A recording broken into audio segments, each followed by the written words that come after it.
Welcome to this week's Energy Market Wrap from Enverus. Let's dive into the top stories shaping the energy landscape. We start with Baytex, which is exiting the U.S. through a $2.3 billion sale of its Eagle Ford assets. This marks a major strategic shift as the company focuses on its Canadian core areas.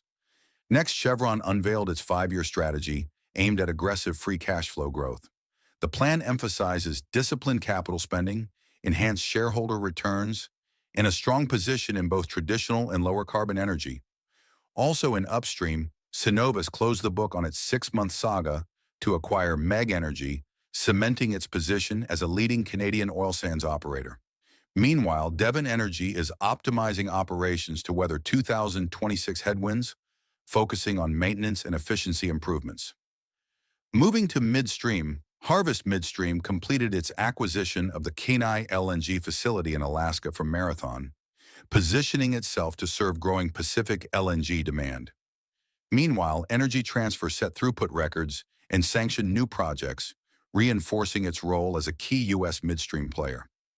The company also inked 1.15 billion cubic feet per day in supply agreements with Entergy and Oracle, highlighting strong demand for natural gas infrastructure. In oilfield services, Baker Hughes added Rio Grande LNG Train 5 to its order book, signaling continued momentum in LNG infrastructure development. At the same time, ProFrac announced $100 million in cuts following a September slowdown, and Transocean reported significant losses as it shifts to a smaller fleet strategy.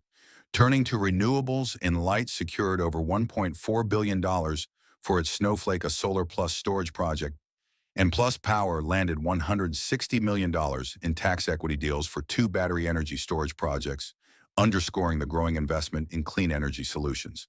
Finally, in international news, Petronas was awarded Malaysia's first offshore carbon capture and storage permit, a milestone for Southeast Asia's energy transition, and Ørsted farmed out 50% of its Hornsea 3 offshore wind project to Apollo for $6.5 billion, reinforcing confidence in large-scale offshore wind.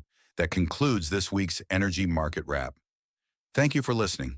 Keep your finger on the pulse of the energy industry with Enverus Publications.